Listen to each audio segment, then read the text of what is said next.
You are watching Fight Feed. Guys. In today's video, I'm going to be going through and comparing Mr. Jones and me, and his initial path to the light heavyweight title. And I'm going to compare that to Tom Aspinall and his path to the title. Here's the disclaimer for you guys.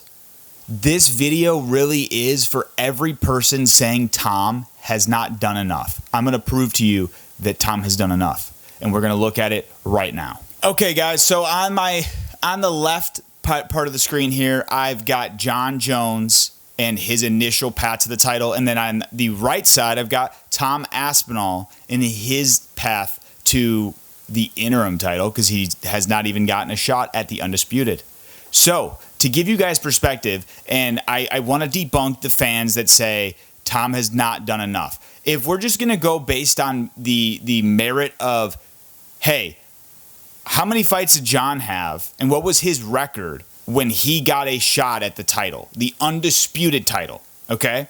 And let's just, for the sake of saying someone deserves a title shot, let's just say Tom should have at least the same amount of fights and wins as Jon, right? That Jon originally had. Tom should have the same amount of wins and the same amount of fights or more to get that shot. And I guess if it's less, then we could say he doesn't deserve it. So let's dive in.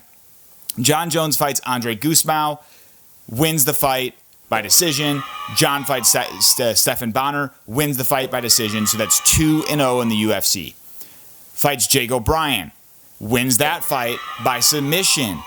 3-0 in the UFC. Jon fights Matt Hamill, beats the dog shit out of him, gets disqualified, loses the fight. He's 3-1 in the UFC. Jon fights Brandon Vera, TKOs him, 4-1 in the UFC. Jon fights Vladimir Matushenko, TKOs him. Jon's 5-1 in the UFC.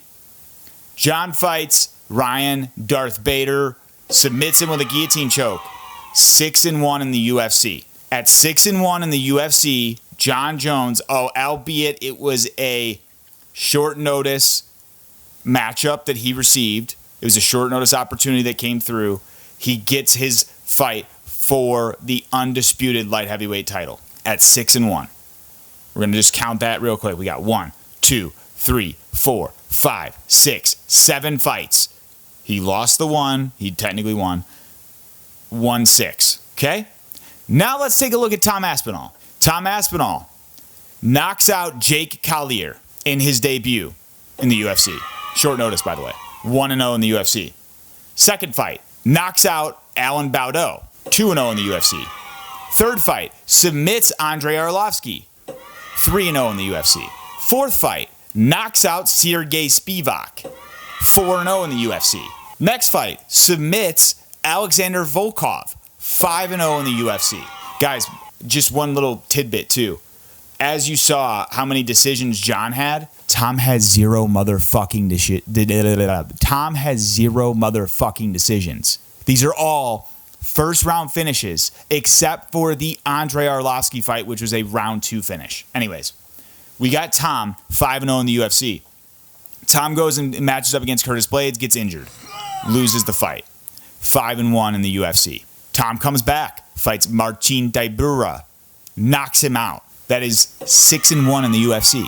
Okay? 6-1 in the UFC. So Tom is now, at this point, tied with Jon in terms of the amount of fights that he had to get to the belt, and then also tied entirely from a record standpoint, because both their losses were pretty fluke losses. Obviously Tom's is more definitive as a loss because he couldn't continue in the fight, whereas Jon kind of got robbed. But regardless, 6-1 in the UFC. Tom gets a shot at Sergey Pavlovich on 10 days notice at Madison Square Garden, and he goes out there and he fucking smokes him. 7-1 in the UFC, wins the interim belt. Jon won't fight Tom, so Tom goes, he defends and avenges his loss against Curtis Blaydes in the first round in his hometown at 4 a.m. with a knockout, defends an interim belt, and now he's 8-1 in the UFC and still hasn't gotten an Undisputed title shot. No undisputed title shot. And honestly, it's not even like within arm's reach yet. We don't even know if he's going to get the title shot. And like, you guys are still out there fucking saying, what has Tom done? That's what fucking Tom's done. He's got more fights than Jon had in the UFC when Jon got a fucking crack at the title.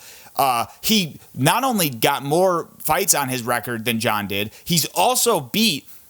How many of these guys are actually ranked in the UFC? So let's see. Andrei Arlovski was ranked when Tom fought him. Sergey Spivak was ranked. Alexander Volkov was ranked. Curtis Blades is ranked. Marcin Tybura is ranked. Sergey Pavlovich is ranked. How many of these guys were ranked? Oh, wait. There were no fucking rankings when Jon Jones fought.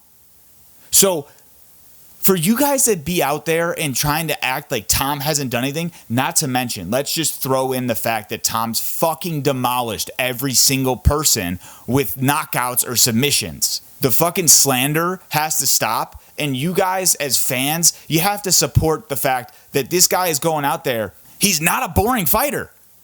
He's not a fucking decision merchant. This guy's doing everything that we as fans, that like if we were to create fucking characters in UFC, Tom Aspinall's career is what that looks like. And you guys are still out here acting like he hasn't done enough to fight fucking Jon, when most of Jon's like recent fights that were competitive, people thought he fucking lost. This shit has to stop. Tom Aspinall gets his fucking title shot or strip the goddamn belt from Jon Jones. I'm sick and tired of this shit. Thank you guys for watching this video. If you enjoyed this, make sure you give it a like. Comment below what your thoughts are on this situation. And make sure you subscribe to Fight Feed for all of the MMA content that I'll be posting. See you guys in the next one.